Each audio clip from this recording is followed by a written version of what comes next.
Morning sir. Good morning students. आज का जो टॉपिक है, नेक्स्ट क्वेश्चन नंबर है हमारा 10। 10 में जो चीज आ रही है निकल करके देख लीजिए क्या है। On 17 April 2018 x sold goods to Ajay, यानी कि एक्स ड्रॉवर है और वाई ड्रॉई है। तो आप journal entries in the books of X बना लीजिए एक पेज पर, और दूसरे पेज पर journal entries in the books of Y बना लीजिए। कॉलम्स मेंशन कर लीजिए।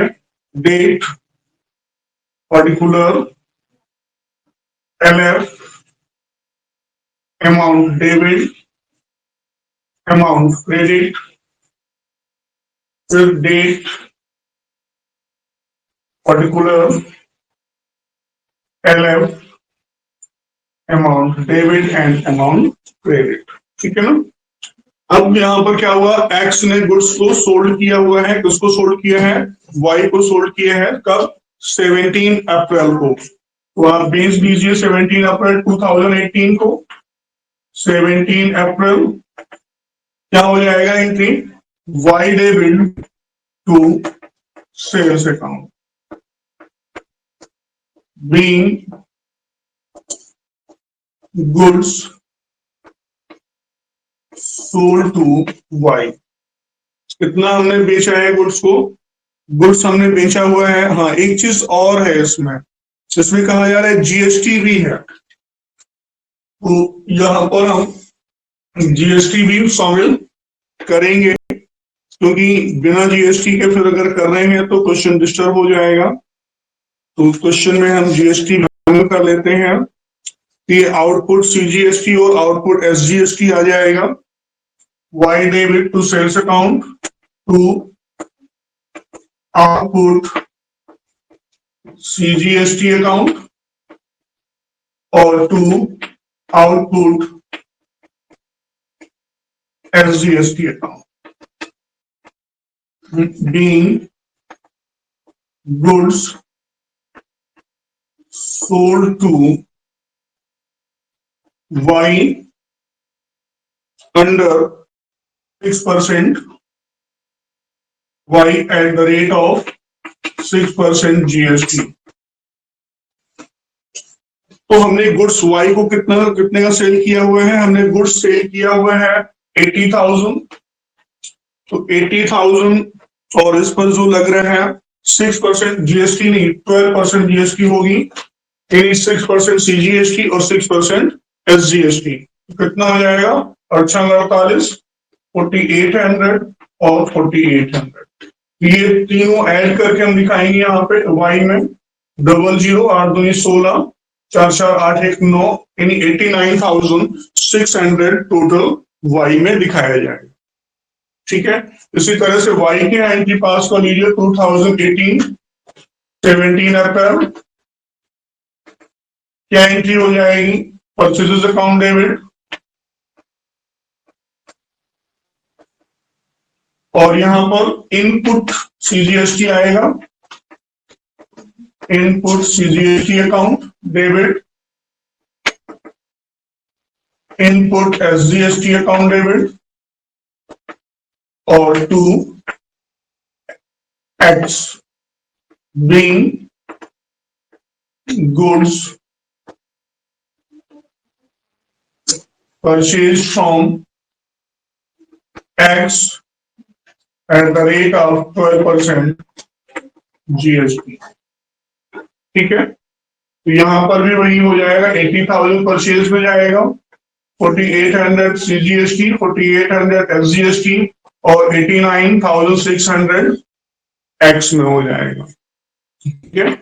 अब नेक्स्ट आगे जो बोला जा रहा है, कहा जा रहा है and draw a bill 2 months upon Y for the amount due. Y accept the bill and return to it to X। तो बिल कितने का रिसीव होगा?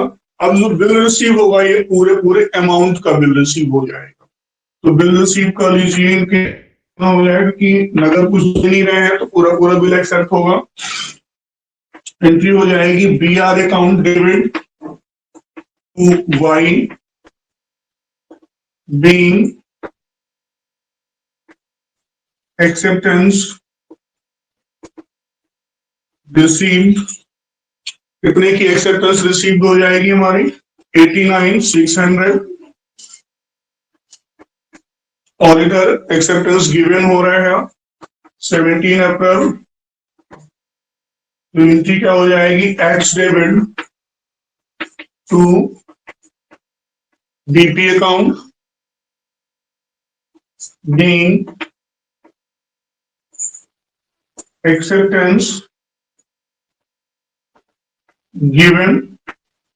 कितना हो जाएगा अमाउंट? 89,600। ये हम इनको पेमेंट कर देंगे, मतलब सॉरी, मतलब बिल एक्सेप्ट कर लेंगे। ठीक है, फिर कह रहे हैं आगे, on due date the bill became dishonoured. Bill क्या होगा? डिसऑनर्ड हो गया, यानी पेमेंट डेट पर बिल का पेमेंट नहीं हुआ। तो पेमेंट डेट क्या होगी?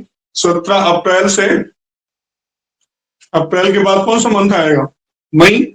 17 अप्रैल 17 मई 1, और 17 मई से 17 जून 2, 17 3 20। 20 जून को बिल डिसऑनर्ड हो गया, पेमेंट नहीं रिसीव हुआ है। तो 20 जून को आप बिल डिसऑनर्ड कर दीजिए, और नोटिंग चार्जेस भी पे आउट हुआ है। तो यहाँ पे क्या हो जाएगा? हम तुरंत वाई को डेबिट कर लेंगे। बिल अपने पास था तो टू BR अकाउंट, और नोटिंग चार्जेस हमने पे की हुई है तो to cash account. Being bill dishonoured and noting charges paid. तो बिल डिसऑनर्ड बिल था हमारा कितना?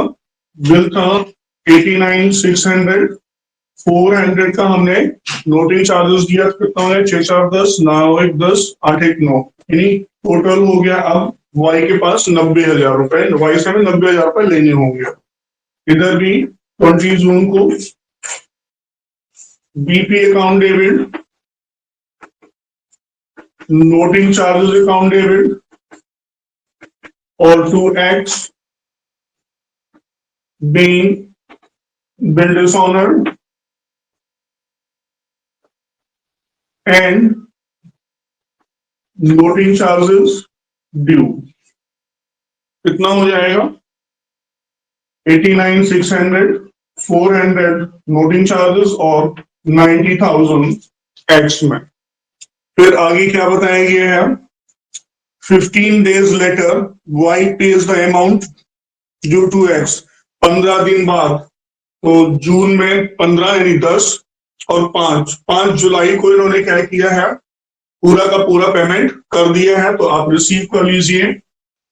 5 जुलाई अमाउंट एंट्री हो जाएगी cash account debit to Y being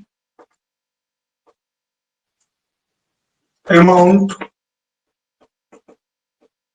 received from